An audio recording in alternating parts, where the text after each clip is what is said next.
Sir, ಇನ್ನೊಂದು ವರ್ಷದಲ್ಲಿ ವಿಧಾನಸಭಾ ಚುನಾವಣೆ ಬರಲಿದೆ ಅಂದ್ಬಿಟ್ಟು ಮಾಜಿ ಶಾಸಕ ಆರೋಪ ಮಾಡಿದ್ದಾರೆ. ಯಾವ ಸಚಿವರು ಕೆಲಸ ಮಾಡ್ತಲ್ಲ ಏನೂ ಇಲ್ಲ ಅಂತ ಹೇಳಿ.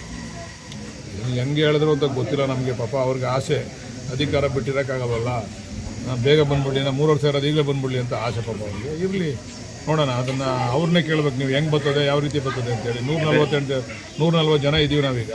ಅದು ಹೆಂಗೆ ಬರ್ತದೆ ಅಂತೇಳಿ ಅವರೇ ವಿಶ್ಲೇಷಣೆ ಮಾಡಬೇಕು, ಅವರೇ ಹೇಳ್ಬೇಕು. ಸಚಿವರುಗಳು ಕಚೇರಿಗಳಲ್ಲಿ ಇರಲ್ಲ, ಅನುದಾನ ಕೊಡ್ತಾ ಇಲ್ಲ ಅಂತ ಶಾಸಕರುಗಳೇ ಆರೋಪ ಮಾಡ್ತಾ ಇದ್ದಾರೆ. ಇವತ್ತು ಗುದ್ಲಿ ಪೂಜೆ ಮಾಡಿದ್ದೀನಿ ನಾನು. ಎಲ್ಲಿ ಪೂಜೆ ಮಾಡಿದೆ?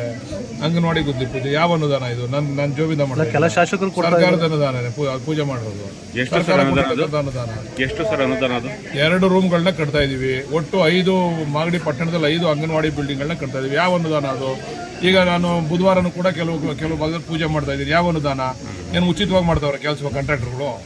ಅನುದಾನ ಕೊಡದೆ ರಾಮಣ್ಣಂಗೆ 21 ಲಕ್ಷ ಎಷ್ಟು ಅದರಿಂದ 20 ಲಕ್ಷ ಕೊಟ್ಟಿದ್ದೀವಿ ಇವ್ರ ವಾರ್ಡ್ಗೆ.